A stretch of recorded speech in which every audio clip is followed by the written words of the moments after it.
NieR Automata was a trailblazing game when it came out in 2017. It became one of the best-selling titles on PS4, it saved Platinum Games from bankruptcy, and it broke technical boundaries by putting more polygons in the main character's butt than the human eye can see. A lot of justified praise can be thrown at this game. The remarkable soundtrack would impress even Laurent Clerc? The combat is deceptively deep. I mean, come on, this is sick. And I personally enjoyed riding around on a moose in my underwear. Don't get me wrong, it's not without flaws. These characters exist. Some side quests were a swing and a miss, and certain narrative elements are heavy-handed and awkward. Also, the director said he's happy when men die because he's more likely to get a girlfriend. Nonetheless, in more ways than one, I think of Automata as a masterpiece that pushed gaming to its limits a couple years ago. So I was really excited to play NieR Replicant, a remaster of Automata's prequel that originally came out on PlayStation 3. Though going in blind, it was not exactly what I expected. Structurally, NieR Replicant is separated into two parts. The first half is a sister complex simulator where you optimize the speedrun between the main character's house and the library. Great. Yona's got a boyfriend.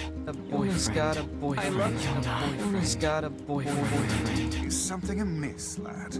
Your voice is trembling. No, it isn't. Shut up. And then a bunch of stuff happens, and you're older and need to make sure you don't get caught by these freaks or it's game over. The overall atmosphere changes between the halves, but the gameplay and locations remain pretty much the same. That said, the environments are immersive and thoughtfully designed. You got this place with metal houses built into the mountainside that exudes an air of isolated mystery. Then you're floating down a sand river in an ancient desert kingdom. Ooh. They even got Ilios from Overwatch in there. And it's nice that the setting is interesting because most of your time is spent traveling between the same few places. Narratively, a lot of the game is pretty cool. The characters become fleshed out with surprising backstories and complex motivations.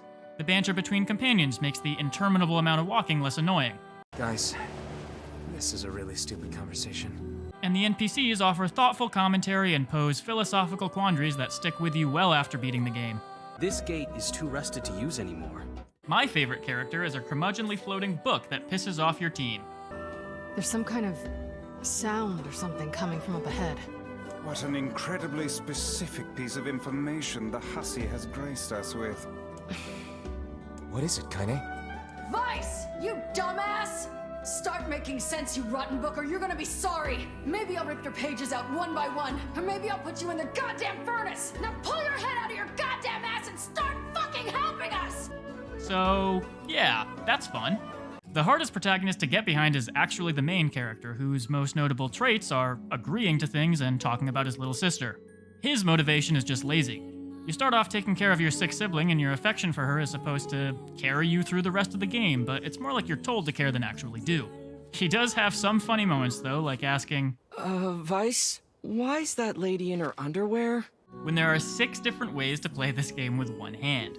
Like Automata, NieR Replicant features several endings that enhance the player's understanding of the universe and require different completion criteria. Unfortunately, to get those, you'll have to do some of the game's side quests. The side quests are hilarious in that each one involves manually traveling from one end of the map to the other to do shit like collect a flower from a magic tree, except when you return with the flower, the requester asks you to go back to where you just were and get a leaf from the same tree. And the problem with this is that no button combo results in a fatality. At some point, the game simply drops the facade and you get dialogue like this. Got a job from Seafront if you aren't too busy. It's a guy. Looking for something. Look, just go ask him, alright? I sense another inane and time-consuming request coming on. Best to just walk away while you still can, lad.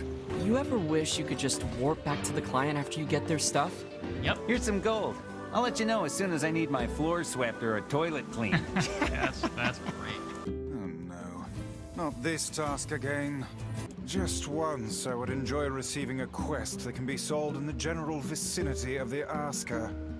And the self-awareness is cute, but doesn't change the fact that if you want to see all the endings and story content, you still have to hold down the analog stick until you get blisters like you're learning guitar. To mitigate the mind-boggling side quest journeying and backtracking, you get a mission very early on to shoot a boar for 3,000 times your current level, which then grants you boar access to make travel easier. However, the boars only have 2 speeds, drive slow homie, and which makes controlling them like trying to thumb wrestle a homemade fireworks enthusiast, so this doesn't cut down on travel time that significantly. NieR Automata had its share of fetch quests too, but the movement was actually fun. NieR Replicant is replete with invisible walls and restrictions that force you to take the long way the developers intended no matter what. Check this out. This is the boat warp you unlock halfway through the game, which is a smaller quality of life improvement than you'd think. But if you try to be creative and get there quickly, you get reprimanded for trying to beat the game with fewer than 40 billion steps on the internal pedometer. This is what you have to do instead. Everything in working order? Yeah, Vice. I'm good. Your health is diminished. Do be more careful next time,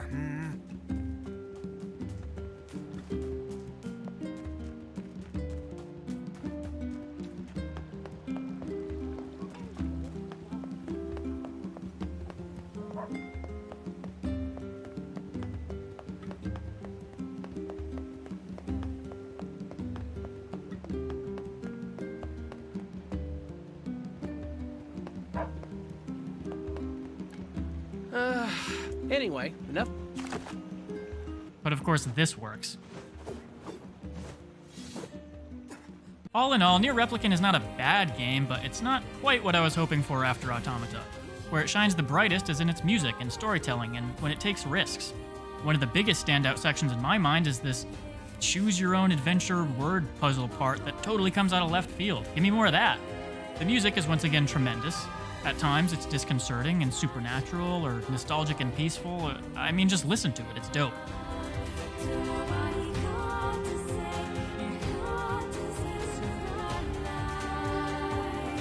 The biggest letdown in NieR Replicant for me is the gameplay. The combat is mediocre, moving around feels restrictive, and the side quests all suck.